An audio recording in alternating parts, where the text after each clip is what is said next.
festival se začel leta 2004, to je bil nekako zelo mehen festival, pa zelo intimen festival. Potekal je v 2 dvoranah, v dvorani Gustav in v kinu Udarnik, ki je takrat še deloval. In v 4 letih je v bistvu zrasel, tako po občinstvu, kot po številu filmov, kot po nekem pomenu, ki ga ima za slovensko dokumentarno produkcijo, za promocijo slovenskega dokumentarnega filma v tujini, za v bistvu, razpiranje nekih dojemanj dokumentarnih filmov v Sloveniji, s tem, ko v bistvu prikazuje evropske in kreativne in avtorske dokumentarce, ki sicer ni bilo moč videti v Sloveniji, in hkrati v bistvu s svojim delovanjem tudi širi prisotnost dokumentarca v kulturnih dogodkih, na drugih filmskih festivalih v Sloveniji, pa tudi drugje, in s tem v bistvu vse kot neka snežna krogla spodbuja dokumentarni film. Zdaj, društvo PIF je dejansko nekako prvo, ki ste štartali z tako kar eminentno nagrado, no? Na festivalu dokumentarnega filma se bo to prijelo, bo to nagrada, ki bo veljala. Za slovenski dokumentarec? Ja. Ja, Lokvan, veliki Lokvan, jaz sem pripričan, da se boste prijela. Upam, da ga bodo slovenski filmski ustvarjalci spoznali za svojega, upam, da bodo v mediji v bistvu prepoznali pomen te nagrade, upam, da bodo sami sponzori videli, kaj pomeni dokumentarni film, ki je nagrajen z Lokvanjem, in upam tudi, da bo Lokvan postal prepoznal nagrade v mednarodni javnosti. Jaz sem blazno vesela te nagrade. Res zelo sem vesela, zato ker v ta film sem jaz dala neko to svojo osebno ljubezen do tega filma.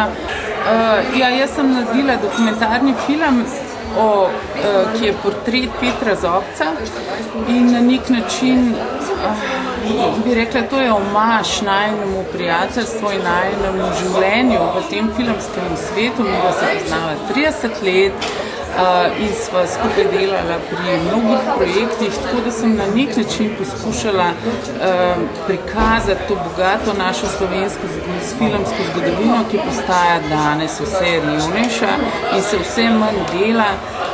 Zato en od razlogov je bil tudi ta, da bi spodbudila to razmišljanje, zakaj je bilo včasih dogajati, zakaj se zdaj v filmu nič ne dogaja, zakaj se dela tako malo filmov, zakaj smo uničili eno tako gospodarsko, živahno gospodarsko dejavnost, kot je filmska industrija, in zdaj v bistvu film in večina avtorjev je na robu preživetja. Nekako obstaja jamranje okoli dokumentarnega filma, da ni zanimanja. Kako ti to vidiš? Se ti to res zdi ali si malo bolj optimista? Jaz mislim, da obstaja zanimanje za dokumentarni film. Joj, za nas, ko hodimo v Portorož, ker publike ni, in tle publike nekaj, in to je fantastično. Mislim pa, da je dokumentarni film zapostavljen na pravim granem in mislim, da je neupravičeno zapostavljen kreativnost avtorjev, ki snimajo dokumentarne filme, ali pa recimo tudi financiranje dokumentarnega filma je v bistvu vedno zapostavljeno na pravim granem filmom, in to je v bistvu nek mogoče prežitek, no? Ali pa nek mogoče zgrešen model slovenske kinematografije. No? V tujini so dokumentarni filmi zelo zanimivi in tržno in avtorsko, predvsem zaradi nižjih stroškov, ki jih imajo dokumentarne produkcije, in hkrati vedno večjega dosega, ki ga imajo pravitavci. Tako da se mi zdi v bistvu neuspodbujanje razvoja slovenske dokumentaristike neutemeljena ali pa... Strokovna večinoma ve, zakaj se gre, ampak nekako je konformistična.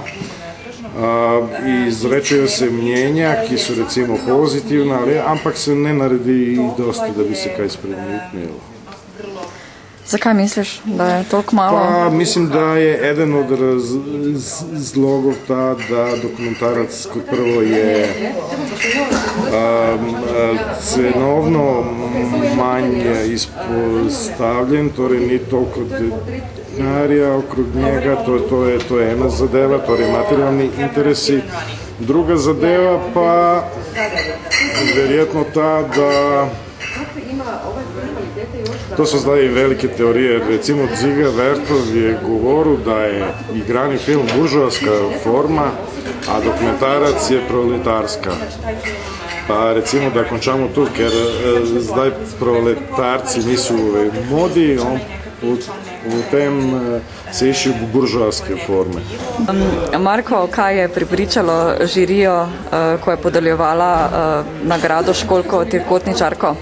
V bistvu žirijo pričali ene osebne zgodbe, ki so nas nekako, so nam eno emocijo, so nam ponujale, recimo v filmu Srpski žeblji je to bila zgodba o posamezniku, ki je ki je obsojen na nekaj, kar ni nikoli naredil, je pač ena tak simbolična zgodba, v katerem se ta posameznik bori v tem nekakvem pravosodnem aparatu. To je zgodba o človeku, ki se mu je zgodila gonja v trenutku, ko je demokratična vlast srpska potrebovala nujne rezultate, da pokaže, kako deluje pravosodje in to naprej. Tako da on je nekako kolateralna škoda v temu, kar se je dogajalo. Drugi film je pač pesem za Dež solza, ki nam pač nekako vzbuja stare spomine oziroma nas bolj uči o srpskih nariceljkah, ki so pač naricali na grobovih, ki je ena tradicija, ki že zginja. Tako da bolj je šlo za zgodbe, ki nas emocionalno prepričajo in nas posamezno nekako prizadajo. Potuje od vas iz festivala Dokma, kateri od filmov naprej? Ja, v sodelovanju z festivalom Diagonale, festivalom avstrijskega nacionalnega filma. Že 4 leto sodelujemo, tako da se bo v bistvu filmi iz slovenskega tekmovalnega programa pokazali tudi na festivalu Diagonalah. Diagonale v Gradcu.